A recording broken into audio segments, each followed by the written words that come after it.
Parábolas.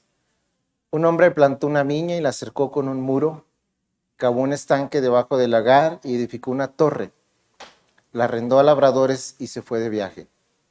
Al tiempo de la vendimia, envió un siervo a los labradores para recibir a los labradores su parte de los frutos de la viña. Pero ellos, echándole mano, lo golpearon y lo enviaron con las manos vacías. De nuevo les mandó otro siervo, a él lo hirieron en la cabeza y lo trataron vergonzosamente. Envió otro, y a este lo mataron. Y así, con muchos otros, golpeando unos y matando a otros. Todavía le quedaba uno, un hijo amado, y les envió a este último, diciendo, respetarán a mi hijo. Pero aquellos labradores se dijeron entre sí, este es el heredero. Vengan, matémosle, y la heredad será nuestra. Echándole mano, lo mataron y lo arrojaron fuera de la viña. ¿Qué hará entonces el dueño de la viña? Vendrá y destruirá a los labradores y dará la viña a otros. Ni aún esta escritura han leído, la piedra que desecharon los constructores, esa en piedra de ángulo se ha convertido. Esto fue hecho de parte del Señor y es maravilloso a nuestros ojos. Y procuraban prender a Jesús, pero temían a la multitud porque comprendieron que contra ellos había dicho la parábola y lo dejaron y se fueron. Vamos a pedir la presencia del Señor y su gracia para predicar la palabra. Padre, nuevamente agradecidos contigo por tus misericordias maravillosas y tu amor hacia nosotros, que está reflejado de una manera tan intensa y tan real en la cruz, donde tu Hijo amado vino a salvar nuestras vidas. Te damos muchas gracias porque podemos experimentar por eso que Él hizo, mediante la fe, tu amor y gracia y los planes que tienes para nosotros. Y en esa gracia que tienes a los tuyos, te pedimos que la derrames por tu Espíritu y hables a la necesidad de cada uno de nosotros. En el nombre de Jesús te lo pido. Amén. Bien. Vamos a ver esta parábola que tiene relación con prácticamente todo el capítulo 11. ¿Sí? Es la entrada de nuestro Señor a Jerusalén, como lo hemos venido diciendo. Hay entre los eventos que ocurren aquí, uno que marca tal vez todo el capítulo 11, que es aquel evento donde el Señor seca una higuera porque no encontró fruto. Y esta higuera termina siendo una representación de lo que ocurre en los próximos capítulos. Israel era el pueblo de Dios y le pertenecía. Lo redimió, lo compró. Y eso era claro para los judíos. Ellos se enorgullecían de que el Dios verdadero y el Dios único revelado en las Escrituras fuera su Dios.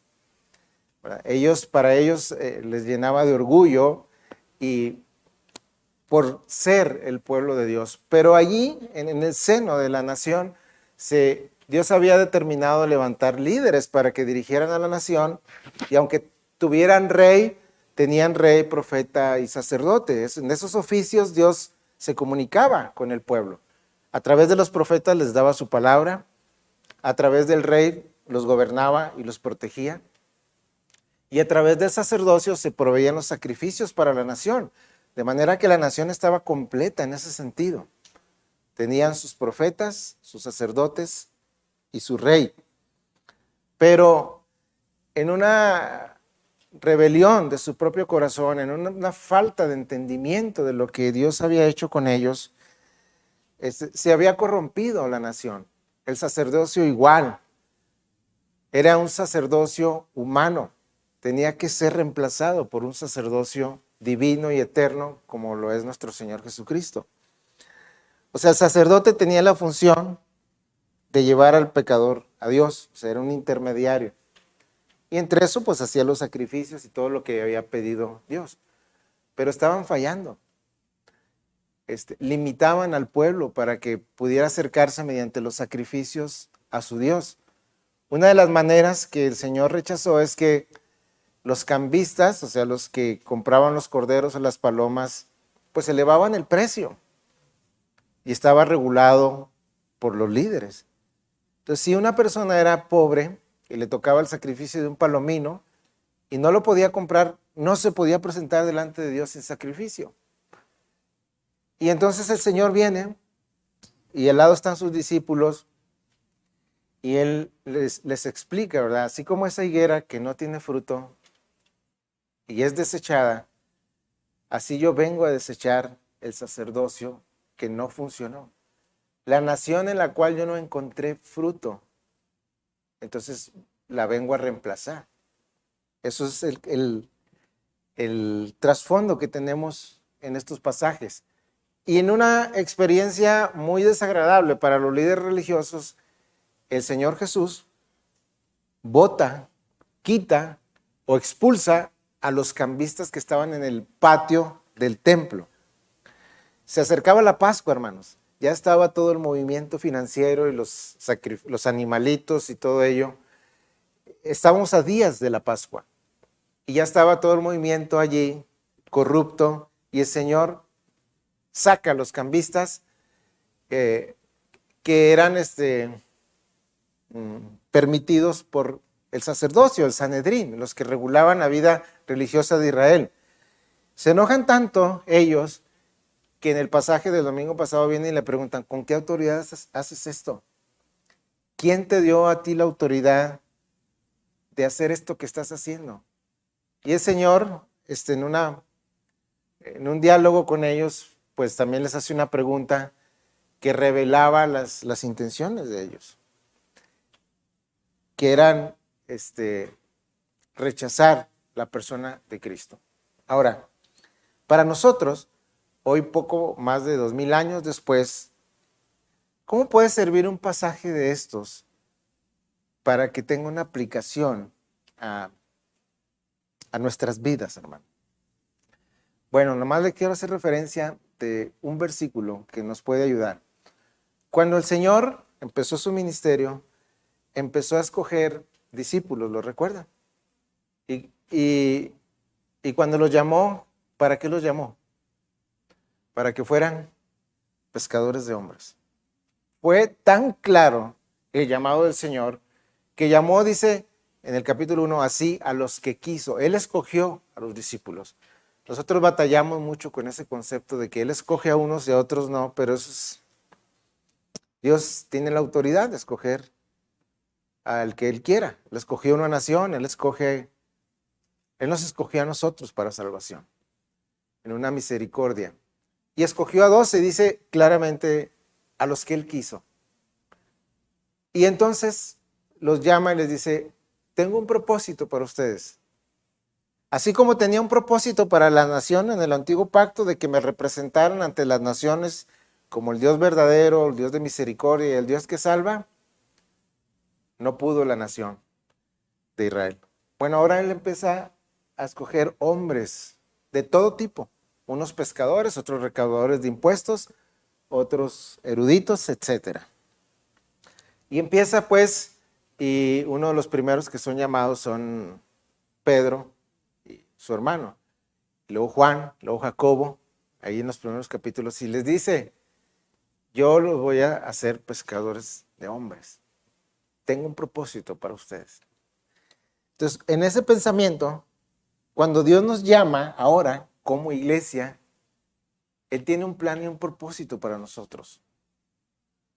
Y uno de ellos, entre tantos, es que somos pescadores de hombres. Somos personas que proclaman el Evangelio y este es un privilegio maravilloso que tiene cada creyente. Olvidado, bueno, en ocasiones. Pero es en ese contexto que puede este párrafo tener una aplicación para nosotros. Entonces vamos a empezar. Él dice que les dice Entonces, versículo 1, Jesús comenzó a hablar en parábolas, en parábolas. Y les va a dar una parábola en respuesta a la pregunta anterior, ¿con qué autoridad haces esto? Él entra en una discusión con ellos y retóricamente les hace pensar la propia respuesta que le estaban preguntando en el pasaje anterior, pero ahora va a reafirmar lo que él quería decir con una parábola. Ustedes saben, hermanos, por qué el Señor hablaba por parábolas o cuál es la intención de una parábola. Bueno, una parábola es como un ejemplo, una comparación de algo ordinario para establecer un principio espiritual. A veces una parábola trabaja en el subconsciente, en el sentido de que el hombre puede estar alerta, no quiere que le digan lo que él no quiere oír, y una parábola tiene la intención de entrar libre al pensamiento de una persona. ¿Se acuerdan la parábola de Natán con David?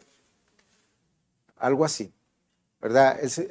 El profeta le empieza a decir a David lo que ocurrió, ¿verdad? Todos lo sabemos.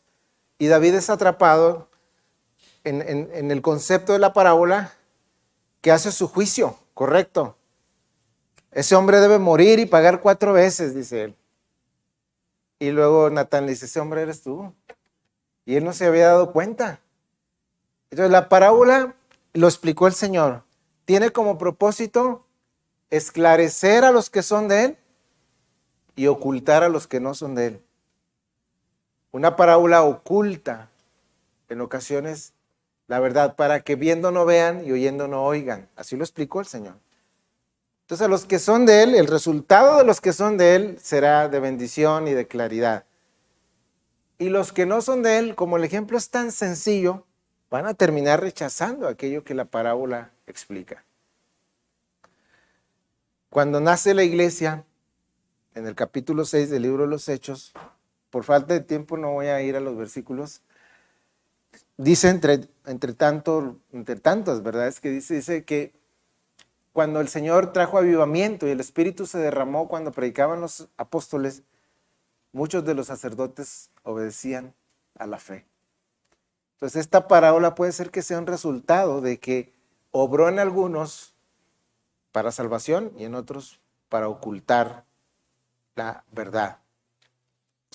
Viene una parábola tan sencilla de labios de nuestro Señor que yo le he titulado la parábola de un dueño misericordioso y justo. Y la explica. Un hombre plantó una viña y la cercó con un muro, cavó un estanque debajo del lagar y edificó una torre.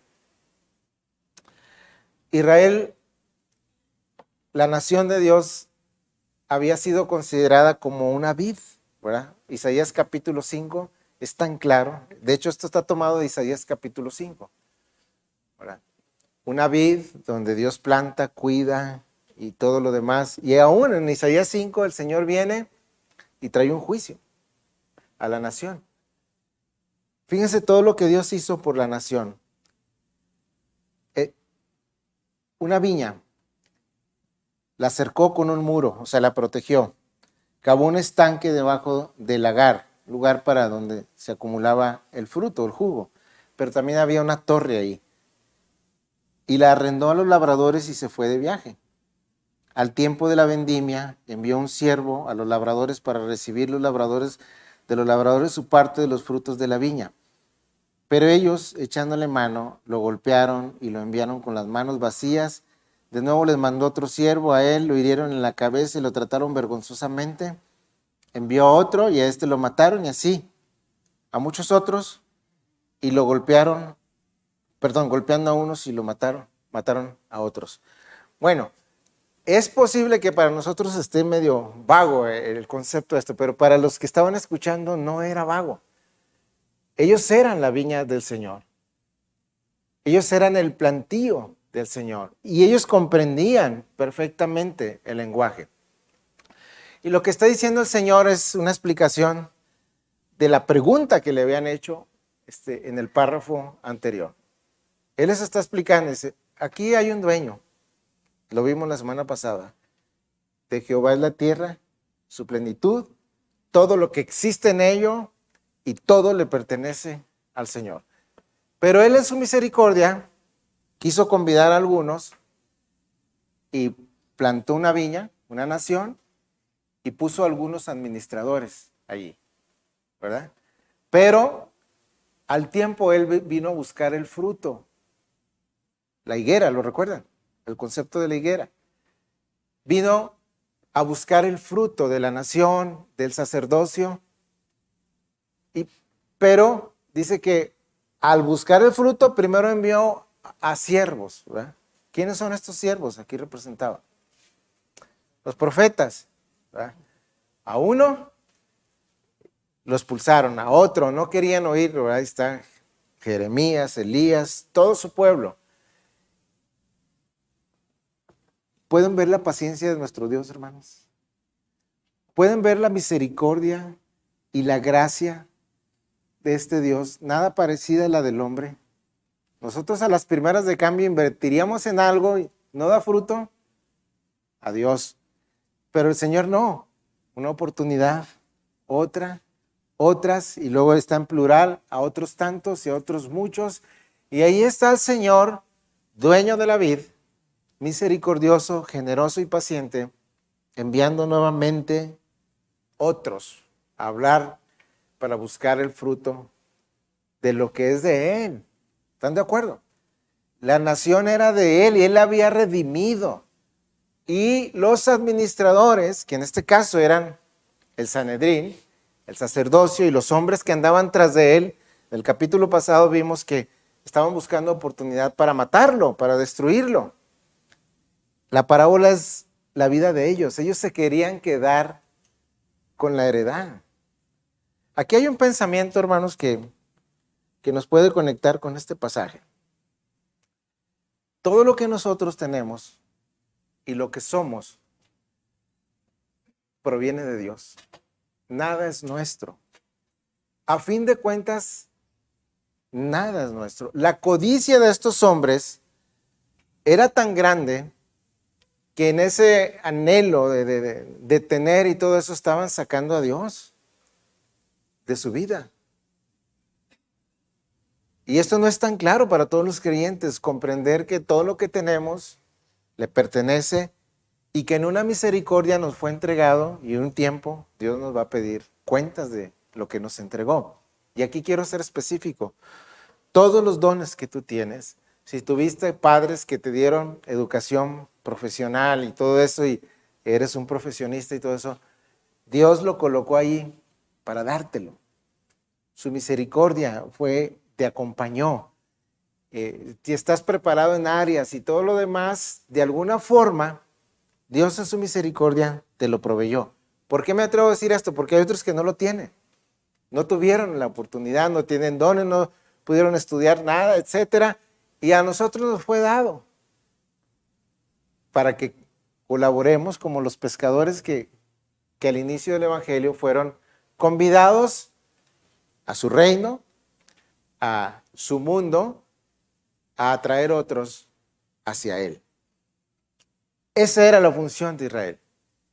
Israel le pertenecía a Dios y había puesto unos administradores allí. Y ellos no querían que Dios estuviera sobre ellos, que les pidiera cuentas. Esto es como el hombre que quiere negar que Dios es el creador, ¿eh? Y en el fondo, él rechaza. O sea, puede decir la Biblia que fuimos creados, pero no. Yo soy el arquitecto de mi propio destino y yo no quiero que Él se involucre conmigo. Y rechazan al Dios que los creó en su propio corazón. Pregunto, hermanos, ¿hay muchos de estos? La mayoría de la humanidad. Por gracia, el Señor nos ha hecho entender que le pertenecemos, que un día vamos, que un día entregaremos cuentas de lo que Él nos ha traído a nuestra vida. Pero el punto es ver el carácter del Dios que les estaba revelando esta parábola. Versículo 6. Vamos a uno rapidito. Todavía le quedaba uno por enviar, un hijo amado. Ya este no es de la calidad ni del género de los muchos otros. Ahora él va a enviar a su hijo. En una ocasión trabajé para unas empresas hoteleras, y los dueños se retiraron y mandaron a sus hijos a administrar. Y era una falta de respeto tremenda el ambiente laboral con los papás dueños, ¿verdad? Contadores y administradores y todo lo demás almacenistas. Y luego, pues llegaron los hijos. ¿Ustedes creen que lo respetó la gente? Menos, ¿verdad? Con falta de experiencias, ahí están los hijos para poner orden. Menos. Caso similar aquí.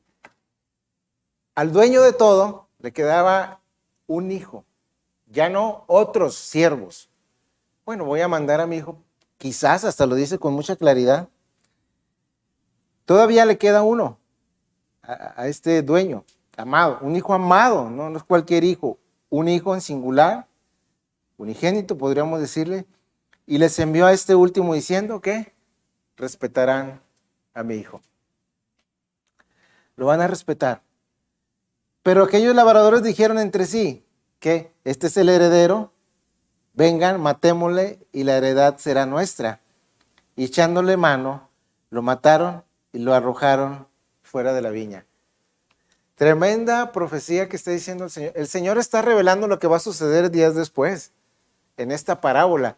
Ellos ni cuenta, O sea, en algunos, pues. ¿Por qué digo esto? Porque siguieron con su plan. Era su plan. No queremos que este reine...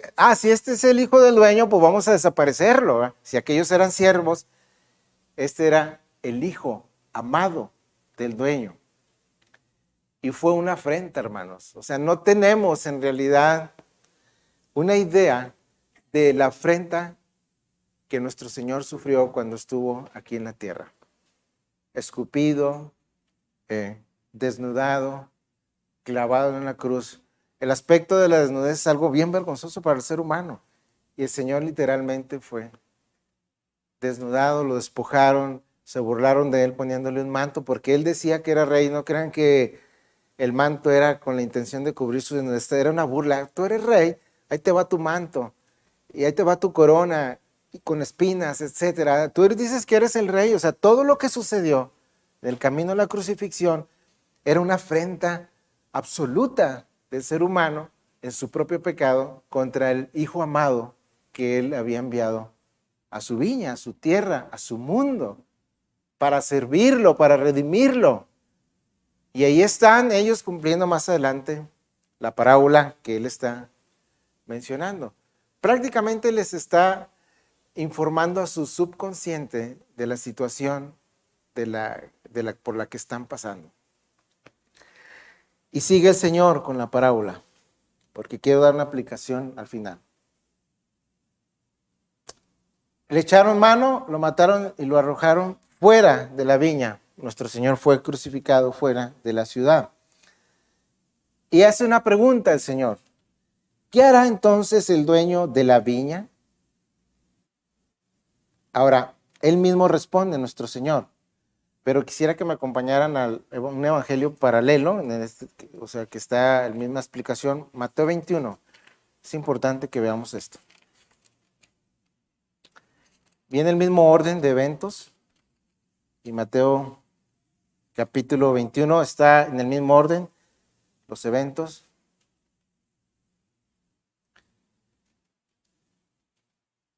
Versículo 39 en adelante, para tomar todo el contexto. Y echándole mano, lo arrojaron fuera de la viña y lo mataron. Cuando venga pues el dueño de la viña, ¿qué hará a los labradores? Pregunta el Señor. ¿Y quién responde? O sea, Mateo sí registra la respuesta que no registra Marcos. Cada quien tiene una intención en su escrito. Ellos respondieron, o sea, actuó la parábola, como con Natán. La parábola llegó al subconsciente, al raciocinio de las personas. Ellos respondieron, o sea, ¿qué era lo justo? Bueno, por cierto, los primeros versículos vemos a un dueño misericordioso y paciente. Aquí vemos a un dueño justo. ¿Qué va a hacer? Llevará, fíjense, ellos mismos dan la palabra. ¿Cómo los definen? Miserables. Llevará a esos miserables a un fin lamentable y arrendará la viña a otros labradores que le paguen frutos a su tiempo. ¿Sí? Ahora sí vamos a regresar a Marcos para concluir.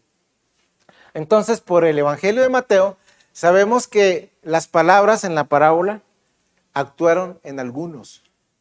Bueno, lo más justo es que estos miserables se les ha quitado la viña, es más, merecen un juicio.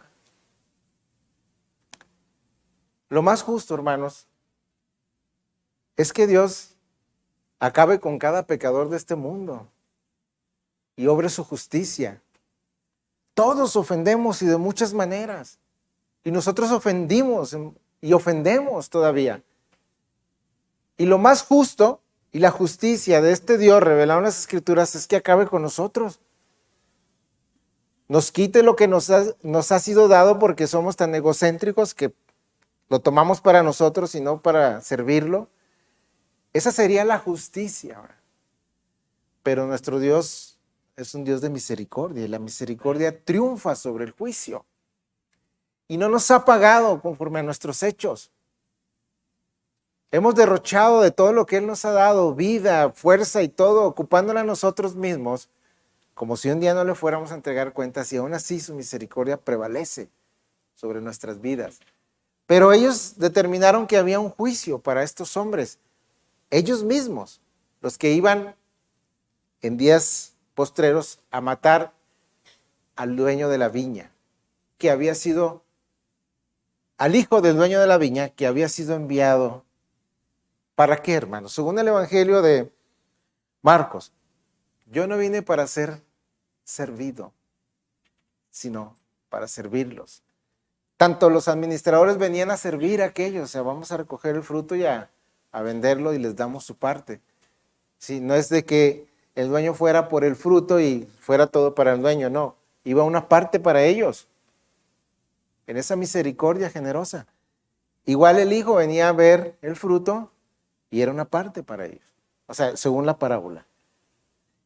Y no, lo matan, versículo 9. Ahora aparece la justicia en el sentido de carácter. ¿Qué hará entonces el dueño de la viña? Vendrá y destruirá a los labradores y dará su viña a otros. ¿Sí? Eso fue lo que sucedió.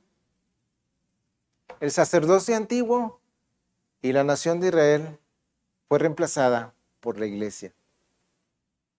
Años después, escuchaba yo a un comentarista decir que en el año 70 arrasaron con la ciudad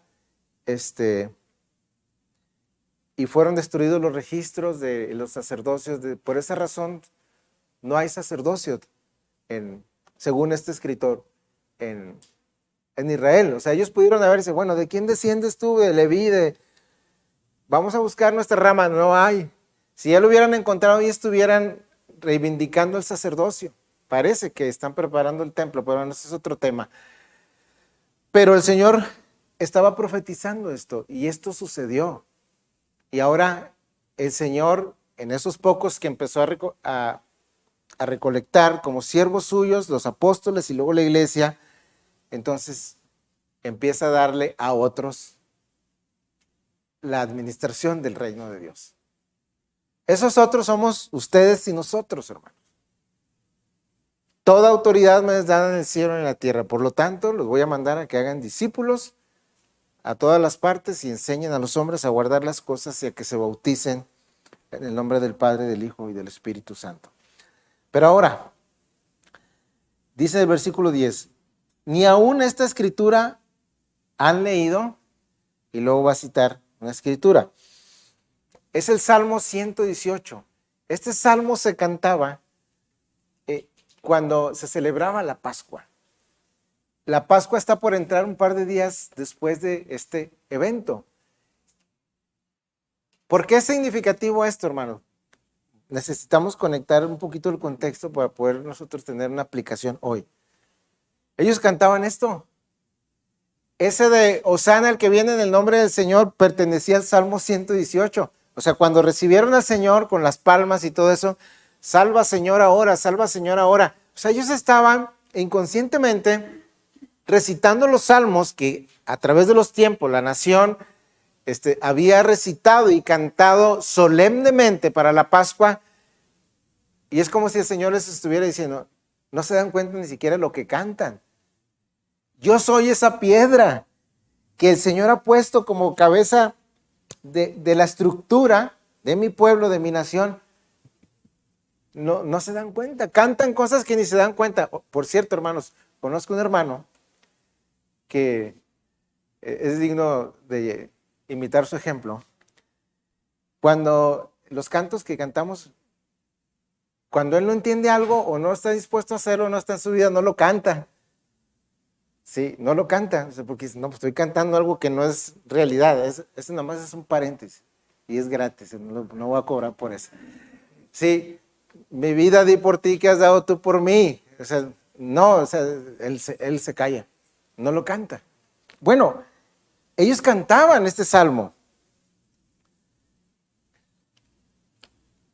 Veamos, Salmo 118, 22.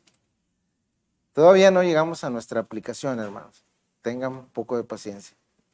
Salmo 118, 22.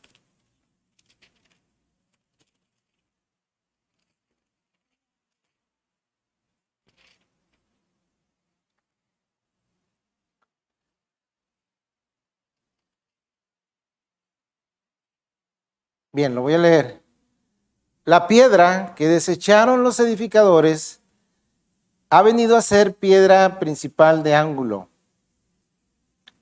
118, 22. Obra del Señor es esto, admirable a nuestros ojos. Este es el día que ha hecho el Señor, regocijémonos y alegrémonos en él. Se está refiriendo a este salmo. Era un salmo de acción de gracias, todo el Salmo 118. Bueno, ¿por qué tuve que citarlo? Porque quiero dar una explicación aquí en Marcos 12, 10. Ustedes que eran los expertos, quienes están frente al Señor, es el cúmulo de religiosos, los gobernantes. Es a ellos quien se está dirigiendo, ellos, los escribas, los maestros de la ley. Ustedes parece que lo que cantan no lo entienden. La piedra que desecharon los constructores, o sea, los hombres, dice otra versión, esa en piedra angular se ha convertido. Esto fue hecho de parte del Señor y es maravilloso a nuestros ojos. El apóstol Pedro da una interpretación y ahí vamos a terminar nuestro texto. Primera de Pedro 2, 7.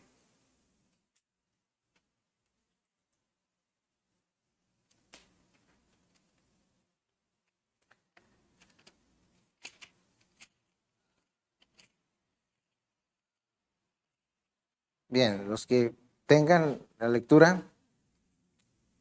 Él nos está invitando, el apóstol Pedro, a venir a Cristo. Desde el versículo 4, primero nos dice que dejemos nuestra manera antigua de vivir y que vengamos a Él. Versículo 4. Y viniendo a Él como una piedra viva, desechada, ¿por quiénes? Los hombres. O sea, los judíos habían desechado allí al Hijo de Dios. Este no lo queremos. Todo hombre que se priva de la bendición de conocer a Dios y de la salvación eterna es porque está desechando al mediador que el Padre envió. Aunque no lo diga, aunque tenga un crucifijo, aunque vaya a misa o a otra parte, mientras no conozca en esencia quién es el Señor, el Salvador del mundo, puede tener otros 1000 salvadores que no van a hacer nada por él. La clave para interpretar la Biblia es Cristo, hermanos. Y la historia del hombre es Cristo. Y si el hombre está privado de Cristo, está privado de Dios. Puede tener conceptos vagos de Dios y puede tener algunos conceptos bíblicos acerca de Dios y apropiárselos y decir que Él va camino al cielo, etcétera. Pero pueden estar faltos de realidad. Los hombres desechan en esencia la persona de Cristo como Salvador y Señor. Entonces estos hombres lo desecharon, así como la humanidad ha desechado al Mesías que el Padre ha enviado. O sea, lo interpreta el apóstol Pedro así: viniendo a él como una piedra viva desechada por los hombres, pero escogida y preciosa delante de Dios. ¿Es precioso el Señor para el Padre? Ese es el Hijo al que se refiere la parábola. En Él tengo yo mi complacencia. Cuando Él fue bautizado y presentado en su ministerio, Él es mi piedra, Él es mi fundamento, Él es la roca de mi salvación. Él es el que estoy poniendo yo como el fundamento de la salvación del hombre y de la reconciliación. Y el que lo rechace a Él, rechaza al Padre. Eso estaba sucediendo en la parábola. Ustedes están rechazando la piedra. Cantan al final de la Pascua el Salmo 118, que revela esta majestad de Dios y esa hermosura de esta obra donde Dios está poniendo un fundamento y una piedra angular. En aquel entonces no existía esta tecnología, pero la piedra que era acomodada como un cimiento en un ángulo era importantísima. Era elemental, era el fundamento, si no se caía todo lo demás. Bueno, el Señor ha puesto una piedra de salvación, escogida por Él, su Hijo, para que en Él descanse la salvación de todo hombre. Él es la roca, nuestra salvación. Entonces, el apóstol Pablo, Pedro está interpretando esto, que vengamos a Él como una piedra viva, desechada por los hombres, pero escogida y preciosa delante de Dios. También ustedes, como piedras vivas, sean edificados como una casa espiritual, un sacerdocio santo. ¿Recuerdan que fue rechazado el otro sacerdocio? Ahora no. Ahora el Señor nos recibe para que ofrezcamos sacrificios espirituales aceptables a Dios por medio de Jesucristo. Pues esto se encuentra en la Escritura, y otra vez va al Salmo. Los versículos que anteceden es una interpretación, pero ahora se cita el Salmo. Yo pongo en Sión, cada vez que la Biblia habla de Sión, es el monte donde parte la salvación. Y aquí yo pongo en Sión una piedra, el unigénito, el hijo de la parábola, escogida, una preciosa piedra angular. El que crea en él, ¿qué? No será avergonzado. Este precioso valor es pues para ustedes los que creen, pero para los que no creen, la piedra que desecharon los constructores, esa piedra angular se ha convertido como en una piedra de tropiezo y roca de escándalo, pues ellos tropiezan porque son desobedientes a la palabra, pero para esto estaban destinados. Bien, aquí concluimos, pero vamos a tener un tiempo de aplicación, hermanos, para que podamos ver cómo un pasaje que fue escrito hace tanto tiempo puede bendecir nuestras vidas. Vamos a ver la misericordia y generosidad del dueño de la viña. Paciente contigo y conmigo. ¿Cuántas oportunidades nos ha dado? Quiero animarlo a que vea esta reflexión. Cuando Dios en el antiguo pacto descendía en gloria, no descendía todo el tiempo, lo que le llaman la Shekinah o su gloria, al tabernáculo, al templo, en una nube, etcétera, y estaba con su pueblo. El pueblo era victorioso y por momentos le servía bien. Pero se contaminaban las generaciones, feo, pecaban desvergonzadamente y Dios se iba. Al punto que se fue 400 años antes de que el Hijo de Dios viniera a la tierra. La redención que logra Cristo en la cruz le es dada la autoridad de enviar del cielo otra vez la presencia de Dios a la humanidad por el Espíritu Santo. Me voy, conviene que me vaya, pero les voy a enviar uno igual que yo, es el Espíritu de verdad. Y desciende el Espíritu en Pentecostés, desciende la presencia de Dios otra vez a la tierra. Se había ido 400 años, ahora viene a la tierra y está en medio de nosotros y está en nosotros y no es retirada como en el antiguo pacto, hermanos. Ahora, cuando la iglesia peca, como en el pueblo del antiguo pacto, Dios usa eso para exaltar su nombre y trabaja en medio del pecado de su pueblo. Trabaja en nuestras vidas, nuestros errores y nuestros fracasos y nuestra pecaminosidad no obran en Dios para desecharnos. Él usa eso para disciplinarnos, redimirnos y traernos y prepararnos para que entonces seamos el sacerdocio del que habla el apóstol Pablo. ¿No le llena eso de esperanza, hermano? No puede ver la generosidad y paciencia de este dueño de la viña que está expresado en Marcos 12. ¿Cuántas veces le has fallado tú a Dios? Te hago una pregunta, ¿cuántas veces has ministrado el enfoque principal para el cual está la iglesia en la tierra, predicar el evangelio? ¿Hace cuánto que no le predicas a un no cristiano, a un amigo que va camino al infierno o a un vecino X? ¿Hace cuánto que no hemos tomado nuestra responsabilidad de ser ese sacerdocio que Él quiere por nosotros, que venga y busque fruto? Te pregunto, ¿te ha desechado? No. La presencia de Dios está en todo aquel que es su hijo, de una forma diferente y generosa. Y usa tus fracasos. Es que no logramos ver la gracia, hermanos, que tiene el evangelio. Un hombre que fue uno de los más extraordinarios, si no es que el más evangelista, el apóstol Pablo, llegó a decir lo siguiente, ¿no? Quiero parafrasear esto corto. Yo le rogué al Señor que quitara mis debilidades 3 veces, ¿va? Y Él me contestó que no, que su poder se perfeccionaba en la debilidad. Qué gracia y qué misericordia. Dios a veces permite y deja cosas en nuestra vida, debilidades que nos llevan a Dios. Que nos llevan a Dios, velo así. Sin esa debilidad no tendrías freno, ni yo. Y usa esas debilidades nuestras que nos hacen sumirnos en desesperación y problemas que nos llevan otra vez a Dios. Sí. Esas debilidades que tenemos, ¿verdad? Llámese hogar, carácter, lo que sea, aún Dios las usa, o sea, las redime. Está todavía trabajando con nosotros. La promesa es que el que empezó en nosotros la buena obra, la consumará hasta el día de Cristo. De manera que esta parábola hoy es pertinente para nosotros. Dios desechó la administración del sacerdocio del antiguo pacto y levantó una nueva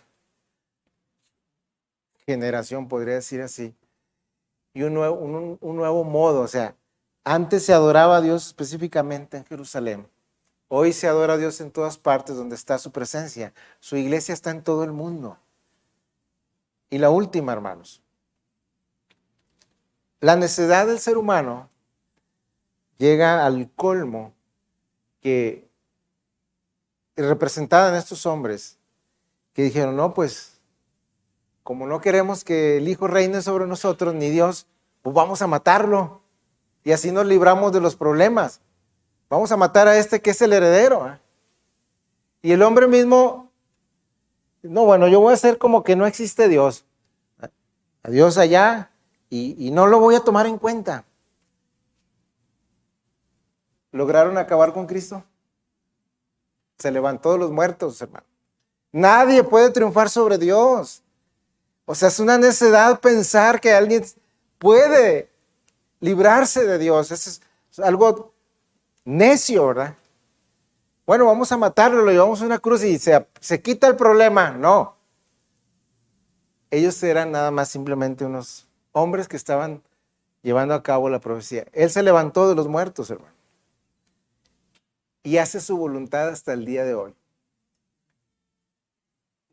Por medio de su iglesia, está haciendo su voluntad de redimir a una humanidad de todo linaje, lengua, pueblo y nación, para en un día no muy lejano, traerlos hacia sí, a la gloria donde está su Padre, transformarlos y glorificarlos y disfrutar del reino para siempre.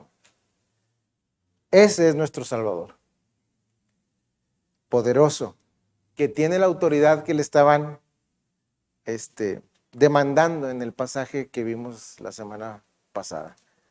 Por último, Él hará nuestra voluntad, su voluntad en nosotros, hermanos. Él hará su voluntad en nosotros. Tiene todo el poder para hacerlo. Aunque queramos deshacernos de su presencia, Él vendrá en misericordia, en bondad a nuestra vida para concluir su obra. Si no, no sería el Salvador, hermanos. Un Salvador hace eso, salva para siempre. No es de que nos sacó de la agüita y nos deja por allí. No, nos salva y nos preserva hasta que lleguemos hasta allá, a donde sea el destino que Él haya trazado para nosotros. Un dueño generoso, paciente y justo, que te ha entregado dones para que le sirvas y te ha entregado habilidades para que te deleites en servirlo, porque a través del conocimiento, de su experiencia y su relación con Dios, le pregunto yo una cosa. ¿Este dueño de la viña es generoso? ¿Es bondadoso y paciente? Ya se lo ha demostrado. De manera que podemos colaborar con Él y nuestro pago también será generoso. Y aunque no nos diera nada, pero sí nos da. Y nos da en abundancia. Trabajemos para el Señor, hermanos. Seamos viñadores diligentes y conscientes de que Él es el mejor patrón. Él es el mejor dueño. Y utilicemos nuestros dones para el avance del reino. Oremos. Padre, te damos muchas gracias por esta porción de tu palabra. Rogamos que lo que tu Espíritu haya mostrado a nuestras vidas, pues se vivifique, Señor. Ayúdanos, así como las parábolas tenían la intención de entrar a algunas áreas donde normalmente no vemos. Revélanos, Señor, si hemos vivido de forma egocéntrica, ya que tú nos has dado todo lo que tenemos. Y te pedimos que nos des una visión clara de nuestro llamamiento y nos ayudes en esa gracia a responder, porque sin duda un día tú nos llamarás y, como dice tu propio evangelio de Juan, que nos pusiste para que lleváramos frutos, Señor, y que separados de ti no podríamos hacer nada. De manera que te pedimos que nos des claridad para entender cómo depender de ti en lo que hacemos. Si somos trabajadores, ayúdanos a hacerlo de la mejor manera, en integridad donde nos has puesto. Si hay pintores, si hay doctores, si hay quienes sean mis hermanos, pues muéstrales que tienen que hacer su trabajo allí con excelencia, con integridad, porque te sirven a ti, les has entregado dones, y allí en medio de su desarrollo, pues también puedan cumplir la otra función de ser pescadores de hombres. Suelta nuestros labios, Señor, para que hablen de tus maravillas y ayúdanos a ser diligentes en la administración de lo que nos has entregado, y todo por gracia. En el nombre de Jesús te lo pedimos. Amén. Hermanos, creo que mi hijo Esteban o mi esposa Mari va a tener unas Biblias de las Américas afuera, por si alguien tiene interés, si puede hojear una. Hay Biblias económicas y de todo tipo, si quieren.